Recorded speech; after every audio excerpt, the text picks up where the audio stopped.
leksyon ngayon, tayo ay maglalaro muna. Ang larong ito ay tinatawag na una ako.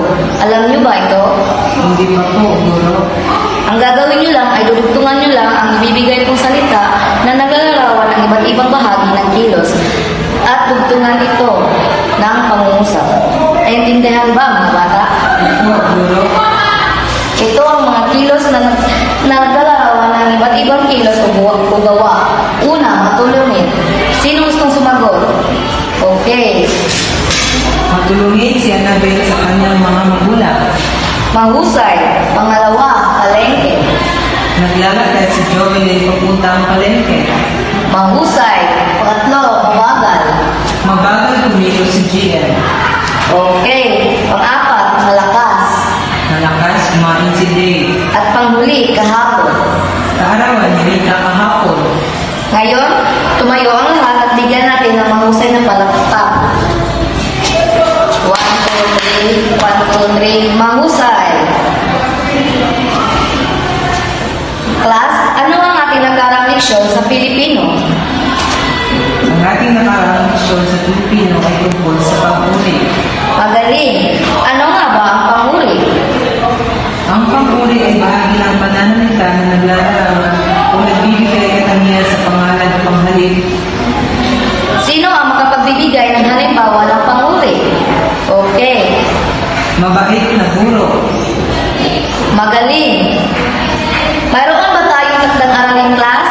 Opo, Guro. Okay, kunin ito at sama-sama natin gustuhan.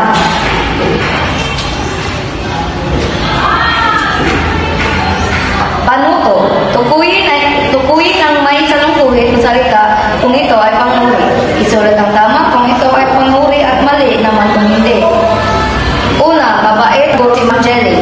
Okay, sino susumagot? Okay, Mio? Tama. Very good. Pangalawa, ako si Romeo. Mali. Okay, pangatlo, aray, ang sakit. Mali. Pangapat, maganda ang bata ni Micaela. Tama. Panghuli, masungit si Lyra. Tama. Okay, ngayon class, kumuha ng papel at sagutan ng pasulit.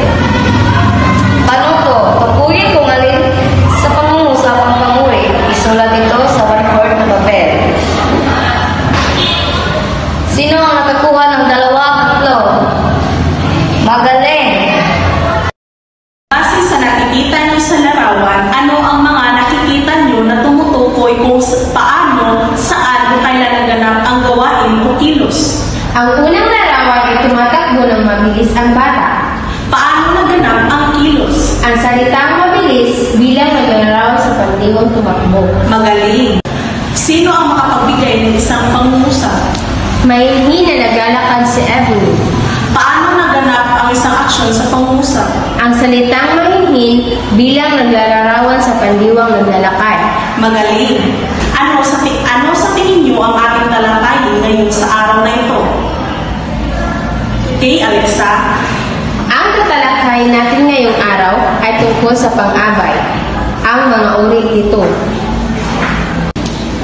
Mga bata, pakibasa ng ating kasanayan.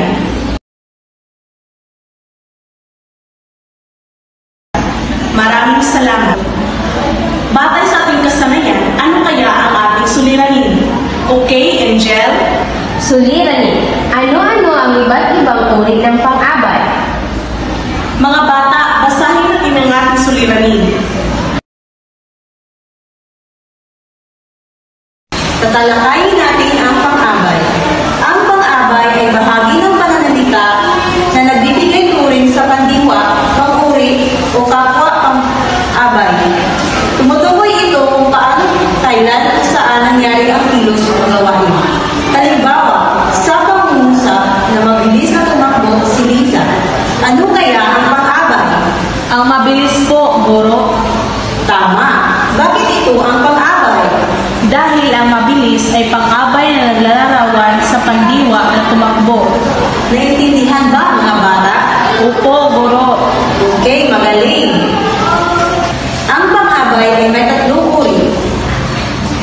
Ang pang-abay na pamaraan, pang-abay na pamanahon at pang-abay na panlipunan. Ang pang-abay na pamaraan mabilis, malakas, tahimik. Ang pang-abay na pamanahon ay kung kailan naganap ang kilos. Halimbawa, na ngayon, kanina, kahapon. Ang pang-abay na panunan ay kung saan naganap ang kilos. Halimbawa, sa bahay, sa library, sa kantin. Ngayon, bilang pagsasanay, sagutan ang mga ito. Panuto. Tukuyin ang pang-abay sa pangungusap.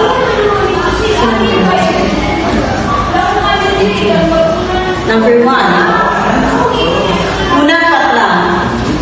Tahimik na nagbabasa ng libro si Shirley. Pangalawa, ayaw ko na, masigaw na sasabi ng isang babae. Pangatlo, ang sakit ng tiyan ko, siguro dahil ito sa kinain ko kanina.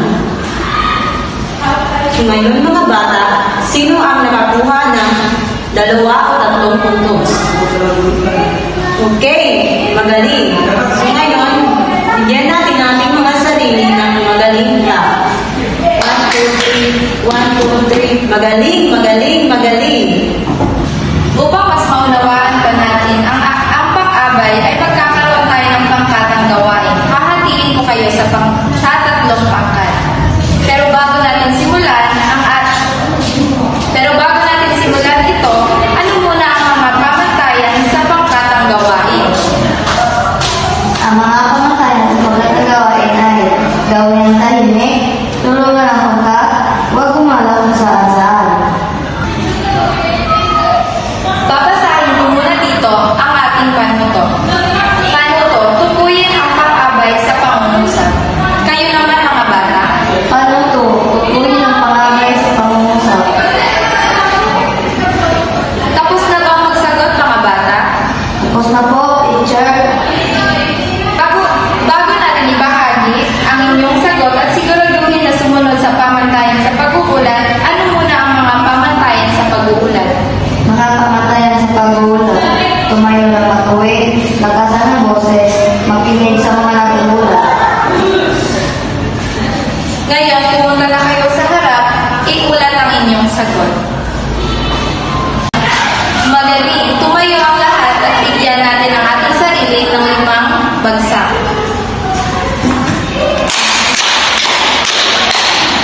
Magaling. Ngayon mga bata, balikan muna natin ang ating suliranin. Ngayon, sasagutan na ba natin ang ating suliranin? Opo, guro. Pakibasa nga ang ating suliranin. Sulit. Magaling. Nandito ang ating konsepto. Ngayon, babasahin ko muna at kayo ang susunod. Ang konsepto, ang pang-abay ay bahagi ng pananalita o nagbibigay turing ng pandiwa, pang-uri o kapwa pang-abay. Tumutukoy ito kung paano, kailan o saan nangyayari ang kilos o gawain. Halimbawa, sa pangungusap na mabilis na tumakbo si Lisa. Ang mabilis ay ang pang-abay na naglalarawan ng pandiwa. Ang tumakbo, may 3 uri na pang-abay na pangunahin na tinatalakay sa antas na ito. Alam niyo ba ang 3 pang-abay? Opo, teacher. Ang 3 pang-abay ay ang una, pang-abay na pamaraan. Ito ay tumutukoy kung paano naganap ang kilos. At ang pangalawa, pang-abay na pamanahon. Ito ay tumutukoy din kung kailan naganap ang kilos. At ang pangatlo, ang pang-abay na panunan, kung saan nagaganap ang kilos.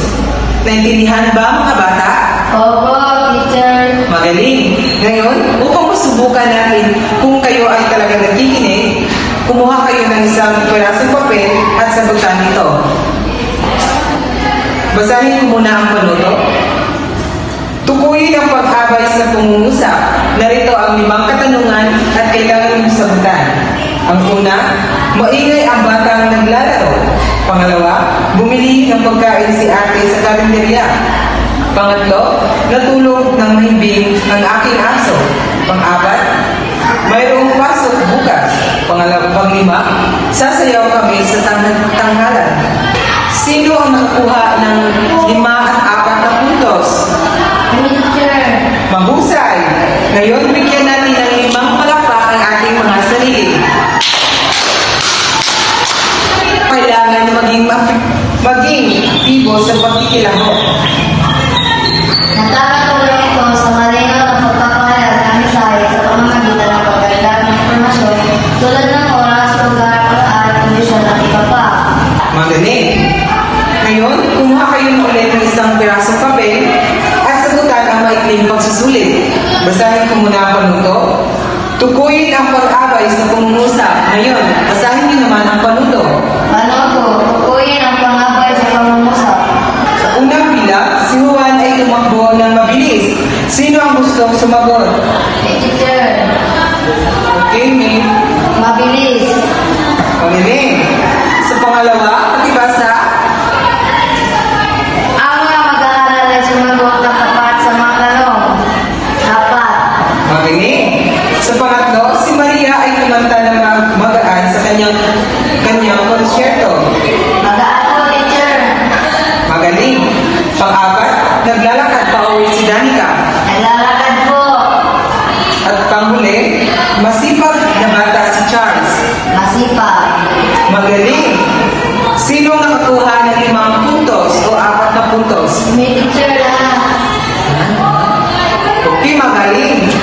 Ngayon, upang sa ating huling gawain, kumukunin na ninyong notebook para sa ating takdang aralin at isulat ito. Basahin ko muna ang ating takdang aralin. Panuto, isaliksik kung ano ang pang-abay ng pamanahon at magbibigay ng 3 halimbawa gamit ang pangungusap. Naintindihan ba mga bata? Opo, teacher. Ngayon, isulat ito. Tapos na ba magsulat mga bata? Tapos na po, teacher.